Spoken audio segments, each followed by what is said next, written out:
Nous allons explorer aujourd'hui une histoire énigmatique, fascinante, étrange. Et l'histoire est issue du livre de Yoshua de Josué, premier livre des Névim, des prophètes.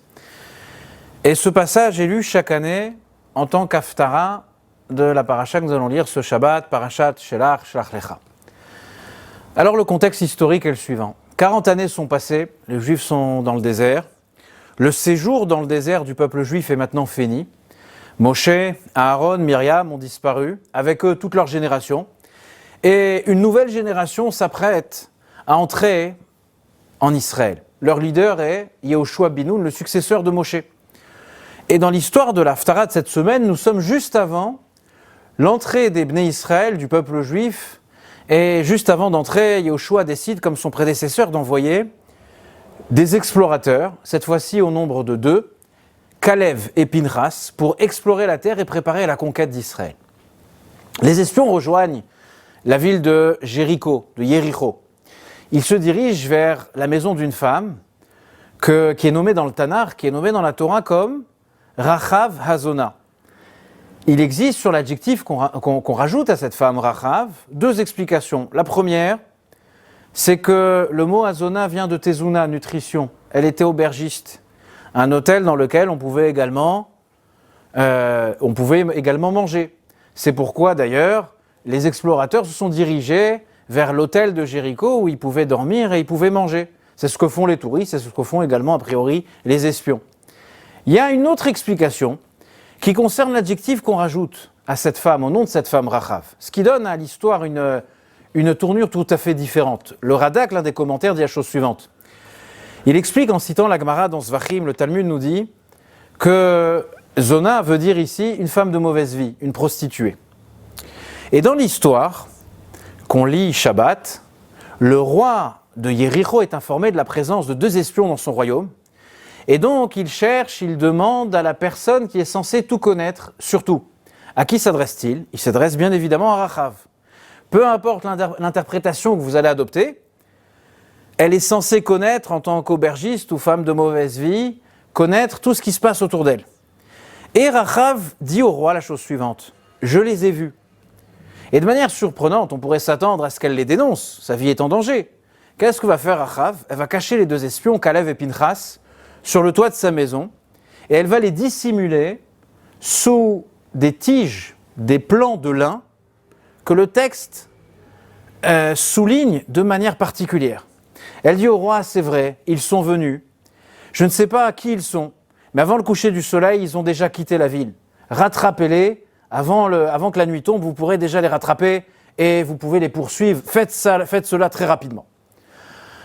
Ensuite, Rachav, une fois qu'elle a échappé entre guillemets au roi, elle monte voir les espions. Elle dit à Kalev et à Pinchas, les 2 espions juifs, je sais que l'Éternel, je sais qu'Hachem vous a délivrés d'Égypte de manière miraculeuse. Vous nous avez tous terrifiés. Les habitants du pays, tous les habitants de ce pays ont perdu courage en entendant que vous approchez de la ville de Jéricho.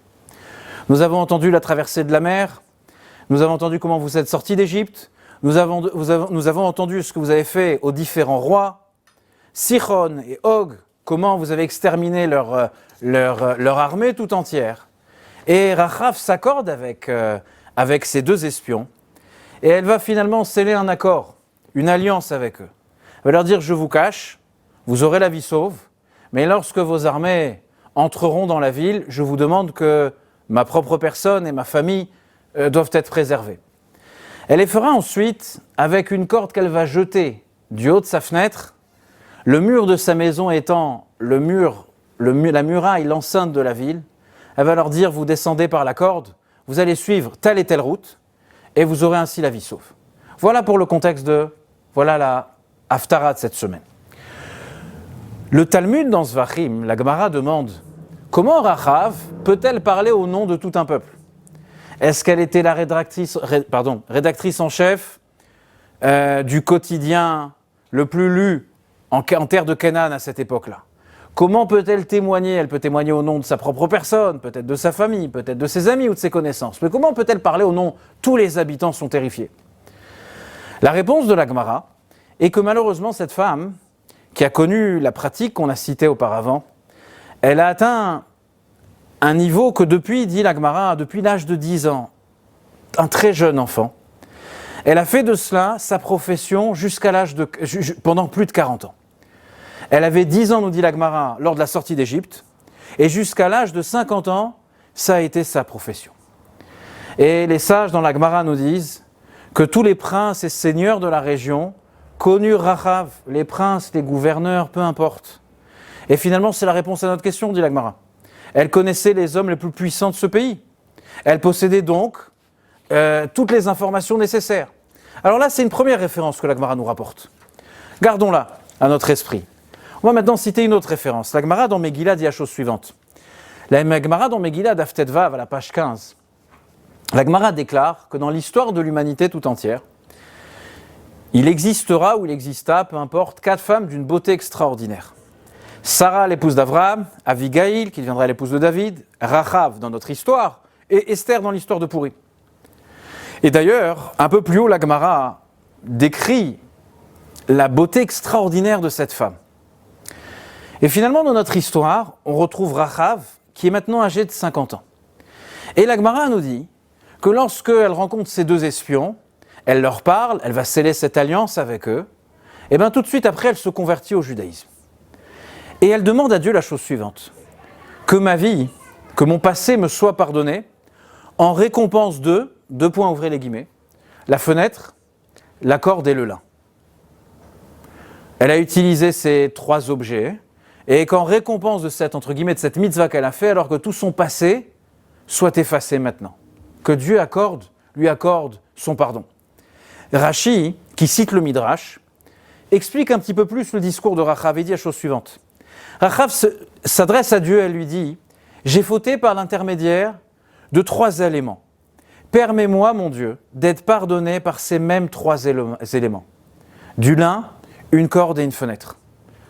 Pour la faute, elle les a utilisés, dit Rashi, et pour le pardon, pour la tchouva, elle les a utilisés. C'est-à-dire, lorsque elle accueillait ses invités, elle utilisait ces 3 éléments afin de permettre à ces illustres, entre guillemets, illustres invités, visiteurs de venir, d'entrer et de sortir sans se faire remarquer. Alors elle les invitait à grimper avec cette corde et passer par la fenêtre. Et lorsque les dignitaires lui rendaient visite, pour ne pas être... ils ne pouvaient pas se permettre d'être vus, leur visite devait rester secrète, alors la corde leur permettait d'escalader et d'atteindre la fenêtre de Rachav. Discrétion absolue, assurée par Rachav. Certaines fois, parce qu'après tout c'était aussi une auberge, où il y avait des gens plus classiques qui rentraient dans cette auberge, les dignitaires qui venaient pour utiliser les services de Rachav voulaient se cacher, alors Rachav utilisait ces tiges, ces plants de lin pour les cacher, pour les dissimuler. Maintenant, à l'âge de 50 ans, encore une fois, elle fait la rencontre de ces espions juifs.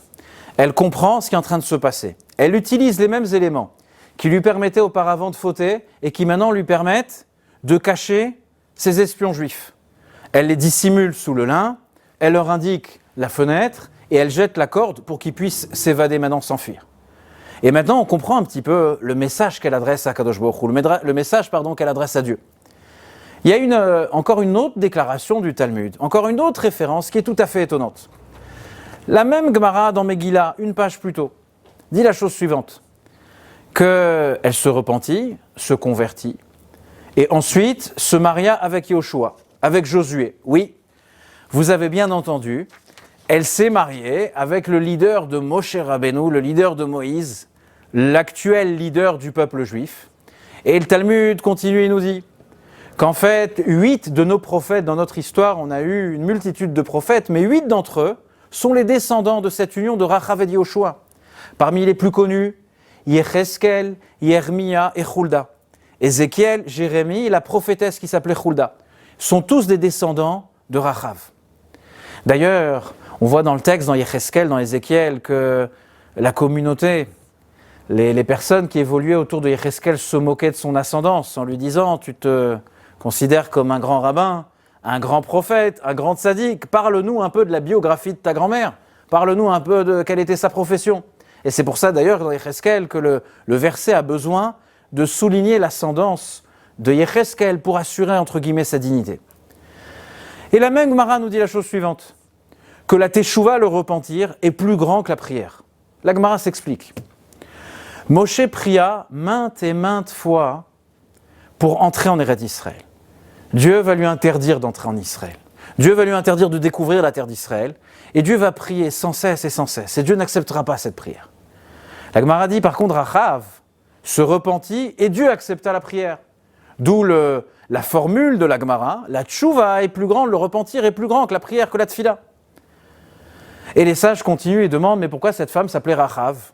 Entre guillemets, ou sous-entendu, est-ce que le nom de cette femme comprend en lui un message particulier ? Le mot Rachav en hébreu veut dire largesse. En fait, cette femme a eu cette force que durant sa vie, elle a su se révolutionner et élargir les mérites qui sont les siens pour qu'elle puisse devenir la mère, la grand-mère de ces 8 prophètes.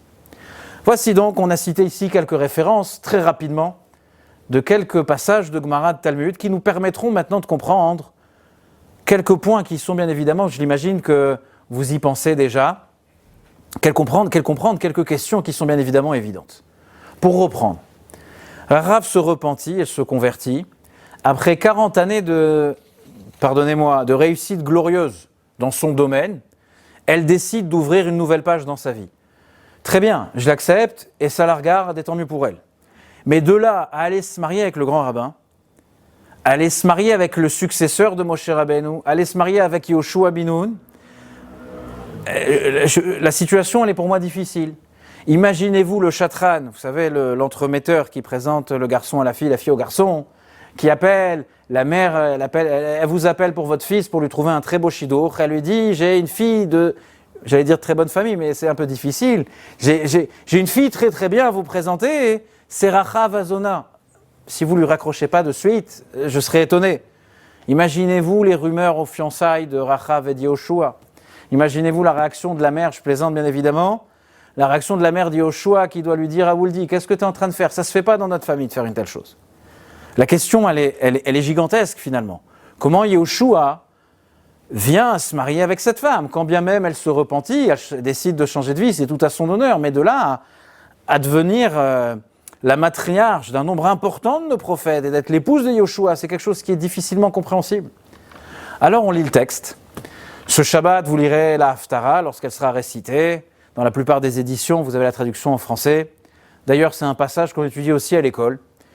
Et on ne comprend pas encore autre chose. On ne comprend pas pourquoi le texte insiste sur la corde, le lin et la fenêtre, peu importe l'ordre. On va dire le lin, la fenêtre et la corde. Pourquoi finalement ces 3 éléments deviennent l'histoire ? Pourquoi les sages, dans leur interprétation dans la Gemara, considèrent que ça devient ils deviennent des éléments essentiels dans notre histoire ? Plus que cela, comment la repentance de cette femme passe par cela ? Elle devrait plutôt, et c'est ce qu'on entend, c'est ce qui résonne dans le mot repentance, elle devrait plutôt regretter, pleurer, décider d'arrêter de toutes les larmes de son corps. A priori, c'est comme ça que je conçois la tchouva, le repentir, le retour vers Dieu. Donc voilà, notre étonnement est très grand. On a du mal à comprendre ce passage. On va essayer de découvrir ensemble une explication incroyable, magnifique, du Maharal de Prague. Rabbi Yehuda Levaï, qui est né au XVIe siècle, qui va décéder au XVIIe siècle. Un texte qui a été écrit il y a plus de 500 ans maintenant, mais qui décrit une situation, ou des situations, que malheureusement, nous pouvons nous aussi connaître aujourd'hui. Beaucoup d'études qu'on considérerait comme modernes en psychologie, des travaux de thérapie qui vont reprendre ces idées, bien évidemment sans citer, je dis bien évidemment, mais peu importe, sans citer le Maharal, mais finalement on retrouve les mêmes mécanismes. D'après le Maharal de Prague, le lin, la corde, la fenêtre ne sont pas 3 objets anodins. Ils représentent 3 aspects de la vie, 3 aspects de l'identité de chacun d'entre nous, 3 manières comment nous sommes capables d'expérimenter intérieurement et comment nous sommes capables de choisir des chemins de vie. Des chemins qui vont nous développer, on va trouver réalisation à travers ces voies, ou des chemins qui vont simplement venir nous détruire. Et le Maharal développe son idée. Parlons tout d'abord du lin, dit le Maharal. Le lin dans la Torah est appelé Bigdei Bad. Un mot qui revient au sujet du Kohen, qui le jour de Yom Kippour porte des habits de lin. Et il dit, le Maharal explique que le mot, le lin en hébreu, bigdebad, c'est issu de l'évad, seul. Pourquoi le lin représente la solitude? Voilà ce qu'il explique. Que la plante de lin ne se divise pas en branches comme d'autres plantes. Chaque plant grandit seul. La Torah considère que ce sont des plantes isolées. Le lin est une plante qui est seule. La fenêtre, le Maharal nous explique qu'une fenêtre, c'est la possibilité de voir en dehors, de chercher et de trouver d'autres réalités en dehors de notre environnement le plus proche. C'est la capacité qu'a l'être humain de s'ouvrir à une réalité autre que lui-même. La corde, c'est l'objet qui permet de connecter deux entités. C'est l'objet qui permet de monter, comme dans l'histoire de Rachav, on peut escalader, gravir et monter, atteindre la fenêtre, et on peut descendre. La corde, c'est le mécanisme du lien. Donc qu'est-ce que nous avons ? On a ici une plante qui est seule, qui est isolée, on a une possibilité de voir au dehors, et on a une possibilité de connexion, une possibilité de pouvoir se lier à un autre objet, ou à une autre réalité, ou à une autre personne. Rachav, pendant 40 ans, on peut la considérer, on peut la définir, la critiquer, et à très juste titre. Comme une femme, comme on dit en français, une femme de mauvaise vie. Investie dans ce qu'il y a de plus mauvais, dans ce qu'il y a de plus immoral pour nous, et dans les pires transgressions. On peut trouver aussi une autre perspective dans la vie de Rachav, qui est différente, mais qui ne rejette pas la première perspective qu'on vient de citer, mais qui donne un certain contexte. Qu'est-ce qui motiva Rachav, très jeune enfant, à donner sa vie physique, morale, émotionnelle, spirituelle, dans une vie de déchéance incroyablement difficile? Qu'est-ce qui fait qu'elle puisse atteindre un niveau si bas et de manière si intense? Si on fait attention, et le Maharal nous invite à réfléchir de cette manière, et lorsqu'on apprend, on étudie la chassidoute, on comprend que finalement, les idées, les faits, les histoires qui sont véhiculées dans la Torah sont ici des mécanismes psychologiques, intellectuels. Et lorsque on met de côté un petit peu l'extérieur et qu'on s'attache à l'âme du sujet, on va retrouver des mécanismes qui existent de manière bien moins violente, Baruch Hashem, grâce à Dieu, dans notre vie, mais finalement, c'est certaines formes d'existence qui existent parmi nous. Donc l'idée, le mécanisme peut s'exprimer et s'interpréter de 1000 façons différentes, et c'est quelque chose, un message qui nous touche. Bien évidemment, je l'espère, pas tout le monde ne vit dans l'extrême gravité qu'a été la vie de Rachav de l'âge de 10 ans jusqu'à l'âge de 50 ans. Mais il y a certaines idées qui sont véhiculées, d'où le message de l'Haftarah de ce Shabbat, qui sont valables pour nous. Le Maharal dit que tout commence par le lin. Le lin, c'est cette plante isolée. Bigdebad, l'évad, elle reste seule. À un moment ou à un autre de notre vie, on se sent comme une créature seule au monde. Nous désirons, nous attendons à créer des liens. Je veux un lien avec des objets, avec des personnes. Cette connectivité qui c'est censée exister, il y a un moment où elle me manque, elle n'est pas là pour moi. Et au plus profond de notre existence, on a le besoin de remplir ce qui s'appelle la solitude. Sinon, on ressent une souffrance, une peine qui est incroyable. Seul, quand je parle de solitude, quand je parle d'une personne seule, c'est pas qui est physiquement seule, sans famille, sans connaissance aucune, qui vit dans un désert. Seul, ça ne veut pas dire que j'ai pas 4000 amis sur Facebook. On le voit bien dans malheureusement beaucoup de tragédies qui peuvent toucher beaucoup de familles, malheureusement. Il y a beaucoup d'abonnés à leur compte et il y a très peu de personnes qui sont là lorsque la vie est difficile pour elles. Avoir un compte Facebook où il y a beaucoup d'abonnés ne veut pas dire que je ne suis pas seul, ne veut pas dire que je suis accompagné dans la vie. Une personne, elle peut être même très sociale. Elle peut inviter chez elle d'autres personnes, elle peut se faire inviter, mais intérieurement, elle reste seule. Je parle d'un sentiment intérieur d'une personne qui sourit en extérieur, mais qui se trouve être seule. Donc la première étape, c'est la solitude. J'ai du mal à adresser ce sujet. J'en souffre, c'est difficile pour moi, je me sens seul au monde. Je suis accompagné d'un époux, d'une épouse, d'une famille, de parents, d'amis, mais finalement, au fond, terriblement, je me sens seul. La prochaine étape, c'est que lorsque je me sens seul, j'essaye de créer une fenêtre à l'intérieur de cette muraille. Je me sens enfermé. Cette fermeture qui me sépare des autres. Je cherche à créer une fenêtre qui représente finalement une vision de vie basée sur mon isolement et ma solitude. Cette solitude, elle se développe par ma vision des choses. Je vis seul, je me sens mal, je souffre, la personne souffre. Et finalement, elle va développer un regard sur le monde qui va être déformé.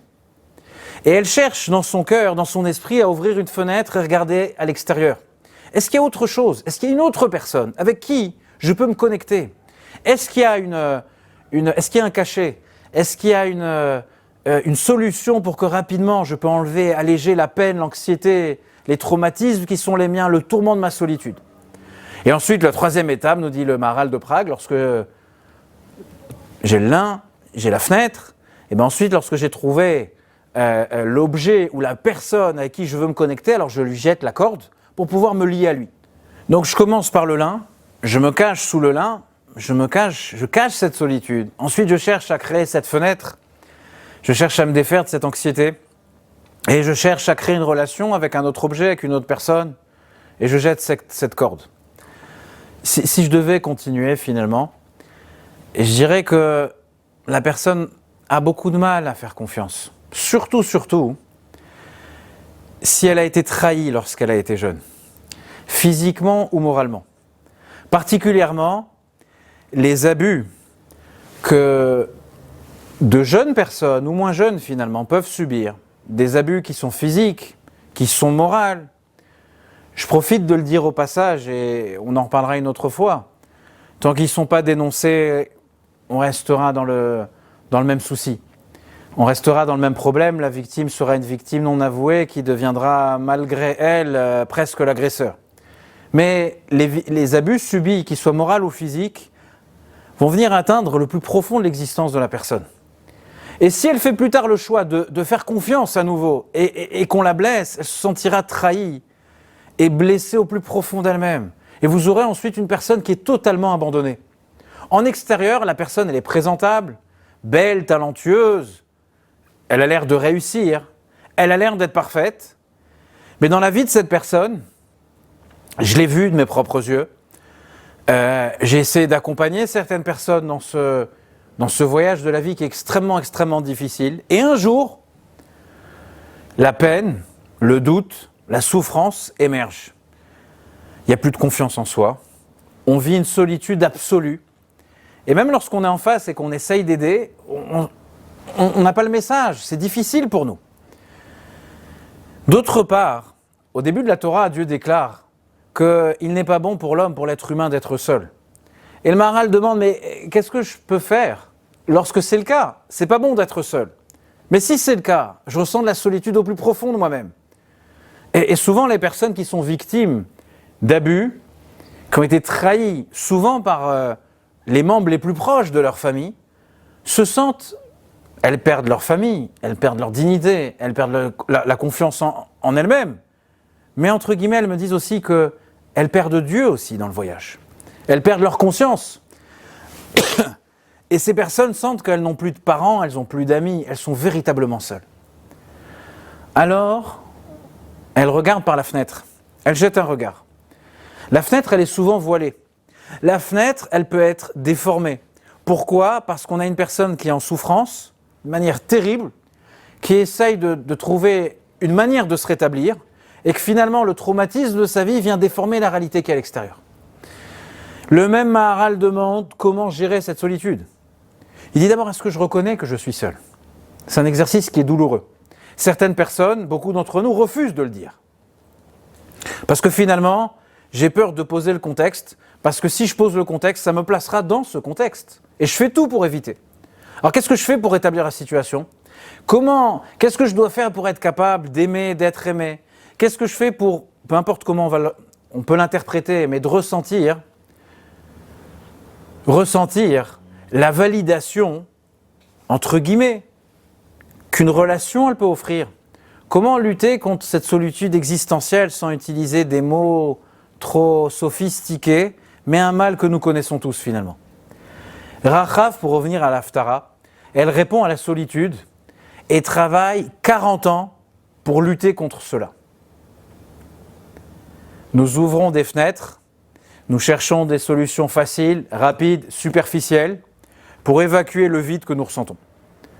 On cherche des voies pour éclipser le vide, pour éclipser la solitude. On cherche des solutions qui ne demandent pas de travail de soi, qui ne demandent pas de loyauté, qui ne demandent pas de discipline, de profondeur, de transcendance, d'effet moral, spirituel. Je veux me sentir mieux tout de suite. On ne cherche pas, lorsqu'on est dans ce point de souffrance, de vision, on ne cherche pas d'engagement, on ne pense pas aux conséquences à long terme. On ne cherche pas de vérité sur le temps. On cherche une gratification instantanée et l'illusion d'être connecté, d'avoir de la valeur et de se sentir aimé. Et je profite de l'occasion qui est la mienne de dire que ce cours sur l'Haftara, il a été donné ici au Beit Chabad il y a quelques années, un été, Shabbat après-midi, et il est issu intégralement de ce que le Rav Yossi Jacobson, sur son site internet, nous a permis de comprendre. Et je le remercie et le félicite pour cela. Bien évidemment, et c'est une chose qui arrive très souvent, on a de jeunes personnes qui vont venir s'attacher à des garçons, à des filles, avoir des amis qui sont très peu recommandables. Lorsqu'on rencontre de jeunes garçons, de jeunes filles, à qui on demande pourquoi avoir de fréquentations si peu recommandables, les jeunes vont vous dire la chose suivante, je veux me sentir valable, je me sens exister quand je suis avec eux. Certains, pardonnez-moi l'expression, vendent leur corps au diable, leur esprit, leur authenticité, leur cœur. Et pour Rachav, c'est par des relations immorales, pas que pour l'argent, mais pour sentir que la personne existe. Certaines personnes se dirigent et se réfugient dans toutes sortes d'addictions, peu importe lesquelles, pour s'échapper quelques instants à cette solitude qui crée une peine incroyable. Mais malheureusement, le fonctionnement est le suivant. Plus nous nous sentons seuls, plus on se doit de combler le manque. Et plus nous le comblons, et plus le manque grandit. Et finalement, on ne s'en sort pas. Le petit problème devient un problème qui rend ma vie impossible.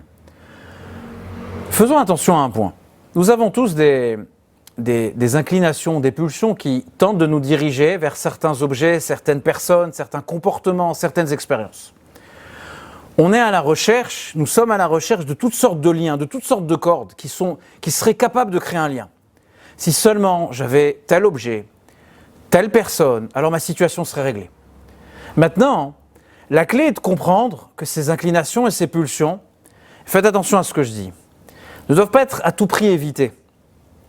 Elles n'ont pas l'air aussi négatives que ce qu'on pense. L'acte en lui-même est répréhensible, il est à source, c'est la pire des transgressions. C'est pas sur ça que je veux m'arrêter. Nous sommes tous assez francs et honnêtes pour dire que c'est la pire des choses. Mais finalement, ces actions, qu'est-ce qu'elles expriment ? Qu'est-ce qu'elles dévoilent ? Elles dévoilent la solitude que la personne ressent. Et c'est cette solitude, nous dit le Maharal, que nous devons guérir. Il n'y a pas de solution facile. Il va falloir chercher au fond de soi. Il va falloir reconsidérer un désir qui, au préalable, avait l'air tout à fait innocent et qui se cache maintenant, si je l'interprète mal, derrière des choses qui sont monstrueuses. C'est pourquoi certaines personnes qui sont réellement, objectivement si sensibles et profondes, tombent si bas. Leur profondeur, quelque part, les entraîne vers toute forme d'addiction. On ne vient pas ici les excuser, on vient ici essayer de comprendre quelque chose. Certaines personnes, qui souvent sont les plus sensibles et les plus spirituelles que l'on peut rencontrer, si elles adressent mal un certain message, si on a abusé d'elles, si on les a trahis à un moment de leur vie, alors, si elles n'ont pas la chance, entre guillemets, de trouver les bons outils pour rétablir la voie qui doit être la leur, alors malheureusement, ils peuvent... Je vais aller à l'extrême. Le pire des cas, le pire des exemples, ça sera Rachav. Ces personnes vont vous dire, je ressens ce que d'autres ne ressentent pas. Ma spiritualité, elle est différente des autres. Les relations que j'ai avec les autres personnes est différente. Ma sensibilité, mon honnêteté est différente. Je ressens la trahison d'une autre manière. Je ressens l'hypocrisie, la déception, le superficiel d'une autre manière. Lorsque je regarde, c'est pas une critique mais ça arrive, la photo de la famille parfaite et que je sais moi qu'à l'intérieur, la famille elle est en pleine décomposition, je ressens quelque chose que les autres ne ressentent pas. Alors pour cette personne, ne pas trouver de solution, ne pas trouver une véritable voie de rétablissement, de guérison, devient quelque chose de très compliqué, de très grave. C'est l'histoire de Rachav. Rachav emprunte la mauvaise voie. Mais son nom, dit la Gemara, indique quelque chose de très spécial, que l'âme de Rachav est une âme d'une très grande envergure. Son âme, au début de sa vie, les premières années, ne trouve pas sa voie. Elle ne trouve pas ce dont elle a réellement besoin. Alors la frustration grandit. Et plus elle grandit, et plus Rachav tombe.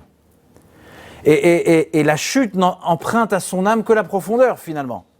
Et l'anesthésie qu'elle essaye d'adresser à sa propre personne, à son propre corps, elle est tous les jours plus intense. Parce que tous les jours, il va falloir rajouter. Parce que la dose d'hier n'est pas assez suffisante, il va falloir ici rajouter quelque chose de plus intense, quelque chose de différent, quelque chose de plus atroce encore. Comme le dit le roi Salomon, l'homme le plus intelligent de nous tous, accroître sa science, accroître sa conscience, c'est accroître sa peine. C'est pas qu'il ne faut pas développer sa conscience, mais c'est que plus on comprend, mieux on comprend et plus on est sensible. Et une personne qui est profondément sensible, la vérité, elle peut devenir folle dans le monde qui nous entoure. Il va falloir trouver un véritable guide. Il va falloir trouver un véritable message pour pouvoir s'en sortir. Une véritable sagesse pour pouvoir avancer. Je vais vous faire rire. On peut courir d'un gourou à l'autre. On peut courir même d'un rabbin à l'autre. On peut courir d'une obsession à l'autre, d'une khoumra à l'autre, d'une ségoula à l'autre, de la tombe de celui-là à l'autre. Peu importe. Si on n'adresse pas le véritable message au cœur du problème, ou au cœur du sujet, on ne trouvera pas de solution. Et Rachav, dans son fort intérieur, dans la représentation positive de Rachav représente cette idée de largesse. Et le Rav Jacobson cite cet exemple qu'il aime citer. Il dit, imaginez Mozart, qui grandit dans une maison sans piano. Comment Mozart aurait pu exprimer son génie ? Qu'est-ce qui serait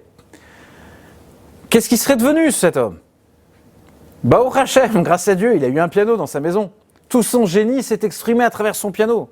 On comprend l'autre possibilité, que sans piano, sans voie de réalisation, qu'est-ce que ce génie aurait pu devenir ? Bien évidemment, je ne viens pas résoudre ici l'histoire de l'humanité avec ces quelques phrases, mais il y a peut-être un peu de vérité dans ce qu'on est en train de dire. Et que finalement, chaque être est un artiste, chaque être est un Mozart. Nous disons dans la prière, Alti gubim shichai, Dieu nous dit, ne touchez pas à mes messies. Et la Gemara, le Talmud nous dit, mes shichai, mes messies, ce sont les enfants, nos jeunes. Un enfant, un adolescent, un jeune, il rêve de changer le monde. Il rêve que dans certains sujets, il soit entre guillemets le Mashiach de ce sujet. Il sera capable de transformer. Tous les espoirs sont permis, tous les rêves sont permis, il peut tout faire, il est capable de tout. Mais malheureusement, et ça arrive à chacun d'entre nous, sur notre route, dans notre vie, on rencontre toujours, entre guillemets, l'adulte qui nous dit « Tais-toi, arrête-toi là, ça doit s'arrêter. Mets-toi de côté, fais tes études tranquillement, reste tranquille, sois sage et ne fais pas de bruit. » Une personne qui veut éteindre nos rêves. Et Dieu s'adresse à l'humanité et dit « Alti gubim shichai » les enfants, ces messies, ces porteurs de rêves. Et l'adulte qui porte cet enfant en lui, eh bien Kadosh Baruch Hu vient ici le protéger. L'enfant, c'est l'optimiste, l'enfant qui a une idée, l'idéologie c'est quelque chose de précieux pour lui. La joie, la liberté, l'indépendance de l'esprit et du cœur qui s'expriment de manière la plus saine et pure chez un enfant. Elle vient ici rencontrer un sinistre adulte qui vient finalement le détruire. Ces gens n'arrivent pas à considérer l'impact et reconnaître l'impact qu'ils peuvent avoir sur d'autres. Mais ils ont un talent incroyable à venir réduire et éteindre ces enfants ou ces adultes qui ont encore cette flamme d'avoir une émouna, d'avoir des valeurs, d'avoir une idéologie, de croire en ce qui a été écrit et d'un revers de main qui vont venir ici éteindre ce rêve La Torah nous dit « Al-tigu bimshicha » ne touchez pas à mes messies. Et Rachav, elle ressent cela lorsqu'elle est enfant. Personne autour d'elle ne lui donne les clés de la réussite, les clés de la réalisation de sa propre personne. Elle ne sait pas elle-même, et c'est ça, entre guillemets, sa première erreur, qu'elle est capable de contenir en elle ses peines et ses souffrances. Quoi qu'il arrive, nous sommes plus forts que toutes les peines et les souffrances. Comme les Américains, je veux dire nos amis, Américains aiment le dire, ils aiment utiliser ce mot, l'ultime Rachav peut tout contenir. Rabbi Nachman de Breslev dit la chose suivante, mitachat zrot olam, sous la planète, sous le globe, il y a des bras, c'est les bras de Dieu. Dieu tient la planète. Il y a certains êtres humains, lorsqu'on les regarde marcher, avancer, évoluer dans la vie, ils ont l'air bien posés, en équilibre. Pas de problème. Il y a d'autres personnes, à chaque pas, on a l'impression qu'ils vont tomber. Dieu leur dit, vous savez, ne vous inquiétez pas, je suis en dessous. Si vous tombez, sous la planète, sous la réalité de l'être humain, il y a mes bras qui vont venir vous rattraper ici. Vous êtes accueillis par les bras du divin. Pour reprendre notre explication du Maharal, le Maharal nous dit la chose suivante, regardons nos vies, regardons nos expériences. Notre tête, notre cerveau, est toujours occupé, toujours en train de travailler, toujours perturbé. Allez dire à votre tête, prends des vacances. Il n'accepte pas, jamais, jamais. Et s'il accepte, il va vous poser 1000 questions, comment, pourquoi, on ne peut pas. Mais sachez une chose, notre neshama, notre âme peut tout contenir. Malheureusement, et de manière la plus extrême et la plus absurde, Rachav a eu des relations inappropriées avec tous les princes et les hommes puissants de son époque. Son âme ne trouvait pas le rétablissement. Et elle trouvait rien de réel dans son monde. Alors elle s'engage dans des relations qui sont totalement obscures. Elle cherche un sens, mais il n'y a rien qui est réel ici. La corde qu'elle a jetée hier, parce qu'elle pensait que ça allait lui apporter je ne sais quoi, cette corde elle est plus valable aujourd'hui. Alors elle jette des cordes pendant 40 ans. Rachav, entre guillemets, c'est la première utilisatrice de Facebook, d'Instagram et de tous les réseaux sociaux, bien que ce n'est pas foncièrement mauvais. Elle a des dizaines de milliers de followers, mais elle n'est pas attachée à quelqu'un d'autre de manière réelle, de manière authentique. Une relation authentique, et d'ailleurs, les agresseurs de ces propres personnes ne comprennent pas un mot de ce qu'on est en train de dire. Une relation authentique, elle se cultive, elle se travaille. C'est un long travail. C'est quelque chose de difficile, mais c'est quelque chose de vrai. C'est un véritable bonheur, c'est un véritable réconfort. Remplacer cela par autre chose, c'est une erreur, peu importe l'âge qu'on a. La plus grave avéra, la plus grave faute que l'on peut faire envers soi-même, c'est de se trahir. C'est d'accorder sa sensibilité, c'est d'accorder son authenticité à autre chose que ce que ma neshama attend de moi-même. Elle avait 10 ans, elle a emprunté une mauvaise voie pendant 40 ans, jusqu'à l'âge de 50 ans. La plus belle femme de l'humanité, dit l'Agmara. C'est pas moi, c'est l'Agmara. Et elle rencontre un jour 2 espions, 2 émissaires, 2 shluchim de Yoshua, du leader de la génération. Dans un livre, un sefer très connu, qui existe d'ailleurs en français, je crois, qui traite des Gilgulim, des réincarnations. Je vous l'invite à le lire. Il est en vente libre dans toutes les bonnes librairies, si ça existe encore. Du Rav Menachem Azaria de Fano, le Réma Mifano. Il nous dit la chose suivante, Yoshua est la réincarnation de Yosef et Rachav est la réincarnation de la femme de Potiphar. Rappelons-nous de l'histoire, on revient dans Bereshit. La femme de l'un des ministres de Pharaon a pour serviteur un jeune garçon juif, handsome, le plus beau garçon de l'histoire, qui s'appelle Yosef. Par esprit prophétique, peu importe, c'est pas le sujet, elle sait que son destin, un destin de grandeur, quelque chose de sublime est lié à l'histoire de Yosef. Alors elle tente d'avoir une relation inappropriée avec son propre esclave. Et Yosef va venir refuser cela. Et finalement, si on fait attention à l'histoire, cette femme, la femme de Potiphar, est une femme qui est seule. Yosef, il est presque par définition un homme qui est seul. C'est un jeune garçon qui est déjà orphelin de sa mère, Rachel, qui est rejeté par ses frères, vendu en esclave par ses propres frères, qui se retrouve dans un pays étranger, dans la maison d'un étranger, et plus personne ne l'attend au monde. C'est la solitude la plus absolue qui puisse exister.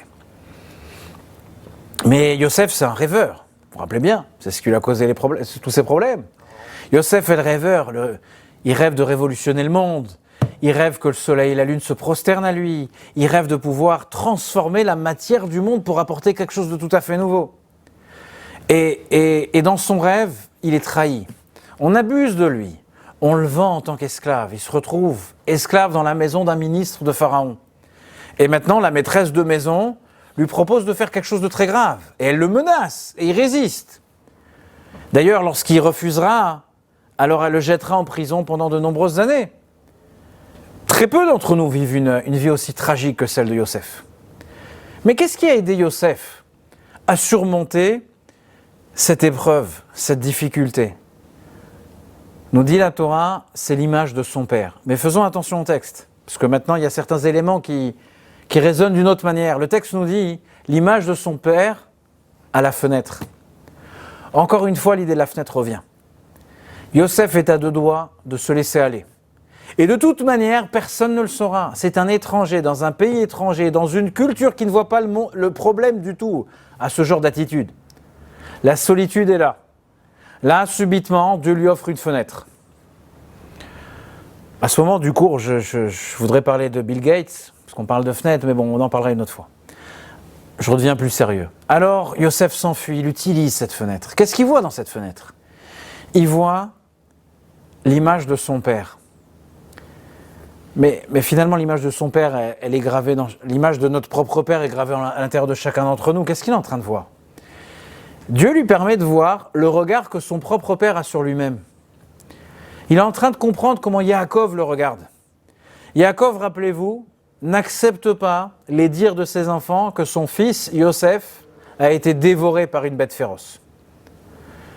Yaakov n'accepte pas que son fils a été éteint par un agresseur qui est venu de l'intérieur ou de l'extérieur. Yaakov dit la chose suivante: mon fils est vivant, mon fils est capable, mon fils est fort. Je continue à lui faire confiance.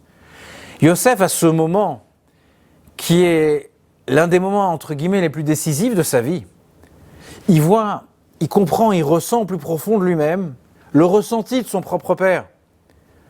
Son père le considère comme un prince, son père le considère comme une étincelle de Dieu, comme un ambassadeur d'amour et d'espoir sur cette terre, comme le rêveur qui va venir révolutionner l'histoire du peuple juif. Son père, malgré tout et envers tout, a encore et toujours aura confiance en lui. Lorsqu'il comprend cela, alors Yosef refuse. Son père refuse de désespérer de lui, alors Yosef refuse de céder.